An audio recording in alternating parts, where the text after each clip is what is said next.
कांसीराम साहब अमर रहे, मानवर श्री कांसीराम साहब अमर रहे। बहन कुमारी मायावती जी जिंदाबाद, बहन कुमारी मायावती जी जिंदाबाद। वोट हमारा राज तुम्हारा नहीं चलेगा, नहीं चलेगा, वोट हमारा राज तुम्हारा नहीं चलेगा, नहीं चलेगा, वोट हमारा राज तुम्हारा नहीं चलेगा, नहीं चलेगा। बहुजन समाज पार्टी जिंदाबाद, बहुजन समाज पार्टी जिंदाबाद, जिंदाबाद, बहन कुमारी मायावती जी जिंदाबाद, जिंदाबाद, बहन कुमारी मायावती जी जिंदाबाद, जिंदाबाद। जय भीम। जय भीम। मंत्री आवास योजना चलती थी, इंदिरा आवास योजना चलती थी, लेकिन उससे उत्तर प्रदेश के गरीबों के सर पे छत नहीं होती थी, क्योंकि गरीबों की संख्या ज़्यादा थी, लेकिन वो जो आवास आते थे उनकी संख्या कम थी। तो बहन कुमारी मायावती जी ने महामाया आवास चला करके अपने प्रदेश के जो आर्थिक बजट था उससे इंदिरा आवास के अलावा महामाया आवास दे करके गरीबों के सर पे छत देने का काम किया। जो हमारे गरीब भाई बहन शहरों में रहते थे, मलिन बस्तियों में रहते थे, झोपड़ी तिरपाल डाल करके रहते थे, ऐसे लोगों के लिए बहन कुमारी मायावती जी ने 5-5 लाख रुपए कीमत के मानवर कांसीराम साहब शहरी आवास योजना के अंतर्गत 5 लाख रुपए कीमत के मकान फ्री में देने का काम किया है। आप लोग देख लीजिए, पूर्वा चले जाइए, पूर्वा में मानवर कांसीराम शहरी आवास योजना की कॉलोनी बनी है। उन्नाव में मानवर कांसीराम शहरी आवास योजना कॉलोनी बनी है। किसी भी शहर कस्बे में, किसी भी जिले पर चले जाइए, हर जगह पर हजारों लाखों आवास बने हैं। उनको बहन कुमारी मायावती जी ने देने का काम किया। किसी के साथ भेदभाव नहीं किया। अगर वो गरीब है तो किसी भी जाति धर्म का रहा हो, सबको सारी योजनाओं का लाभ बहन कुमारी मायावती जी ने देने का काम किया। आज आप लोग देखते हैं कि 5 किलो राशन दे करके कुछ वर्तमान सरकारें हमारे समाज को या गरीबों को भ्रमित करने का काम कर रहे हैं, लेकिन धन्य है बहन कुमारी मायावती जी ने, जब उन्हें सरकार बनाने का मौका मिला तो पूरे उत्तर प्रदेश के अंदर जहाँ जहाँ भी गांव सभा की बंजर ऊसर ज़मीनें थी वहाँ पर सर्वे कराया।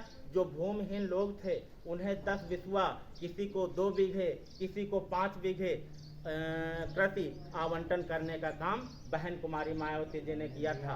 और पूरे उत्तर प्रदेश में 16 लाख हेक्टेयर 64 लाख बीघे जमीन गरीबों को देने का काम बहन कुमारी मायावती जी ने किया है। उसमें किसी की जात नहीं पूछी गई। अगर भूमिहीन है तो उसे मिलेगा। हाँ, कहीं कहीं कमियां हुई, क्योंकि उस समय जो सूची बनाने की आती थी वो सूची प्रधान और लेखपाल बनाते थे, तो उसमें अगर वहाँ का प्रधान विपक्ष का है तो उसने गड़बड़ किया है। ये चीज़ें कहीं कहीं हुई हैं। मैं भी उस समय प्रधान था। 299 बीघे जमीन हमने अपने गांव में आवंटन पट्टे किए थे। आज मैं दावे के साथ कह सकता हूं कि मेरे गांव में कोई भी व्यक्ति भूमिहीन नहीं है। सारे भूमिहीन जितने थे, जमीन थी मेरे गांव में, सारे लोगों को जमीन देने का काम किया था। किसी के 4 आने पैसे नहीं खर्च हुए थे। इस तरीके की बहन कुमारी मायावती जी की सरकार थी। हमारे गरीब लोग जिले पर जाने के लिए उनके पास पैसे नहीं थे, तमाम समस्याओं से घिरे थे, तो उसके लिए बहन कुमारी मायावती जी ने कहा कि आप लोगों को जिले पर जाने की जरूरत नहीं है। जो भी राजस्व से संबंधित मामले थे तो तहसील में तहसील दिवस चला करके बहन कुमारी मायावती जी ने जिले के सारे आला अफसरों को आदेश दिया था कि आप लोग तहसील में जा करके, हर मंगलवार को उस समय तहसील दिवस होता था, और उसमें आकर के सभी की समस्याओं का निदान तहसील स्तर पर किया जाता था। और जिसका थाने से संबंधित कोई काम था तो थाना दिवस बहन जी ने बनाया था, और थाने में जा कर के उनकी सारी समस्याएं सुनी जाती थी और तुरंत उनका निस्तारण किया जाता था। मैं उस समय सौभाग्य से जब 7 से 12 की सरकार बनी तो पूर्वा विधानसभा का पार्टी का अध्यक्ष था। तमाम सारे काम लोग लेकर के आते थे। उसमें कुछ ऐसे लोग थे जो सन 70 और 74 के पट्टे ज़मीन के लिए घूम रहे थे। उनकी ज़मीनों पर तमाम भूमाफिया दबंग किस्म के लोगों ने कब्जा कर रखा था। वो लोग उनको कब्जा नहीं दे रहे थे, पट्टे लिए घूम रहे थे। लेकिन धन्य है बहन कुमारी मायावती जी ने प्रत्येक जिले पर कंट्रोल रूम बनाया था, और उस कंट्रोल रूम में जो भी सूचना पहुंचती थी कि किसी हमारे भाई बहन को उसकी ज़मीन पर दबंगों ने कब्जा कर रखा है, उसको कब्जा नहीं दिया जा रहा है, तो तुरंत सीओ और एसडीएम साहब उस व्यक्ति को बुलाते थे और कहते थे कि या तो लिख करके दो कि आज ही से हम कब्जा छोड़ रहे हैं या फिर यहीं से सीधे जेल जाने के लिए तैयार हो जाओ।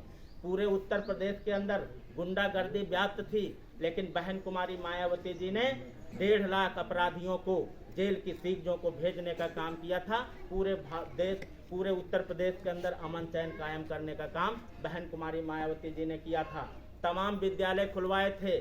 प्रत्येक 1 किलोमीटर पर शिक्षा की व्यवस्था चुस्त दुरुस्त हो। प्रत्येक 1 किलोमीटर पर प्राइमरी और 3 किलोमीटर पर जूनियर विद्यालय बनाने का काम किया था बहन कुमारी मायावती जी ने। हजारों विद्यालय बनवाए थे। हर एक गांव में, शहर और कस्बों में सफाई कर्मी हुआ करते थे। गांवों में तमाम नालियां बजबजाया करती थी, संक्रामक रोग फैलते थे। बहन जी ने गाँव की तरफ ध्यान दिया और गाँवों में सफाई कर्मी नियुक्त करने का काम किया।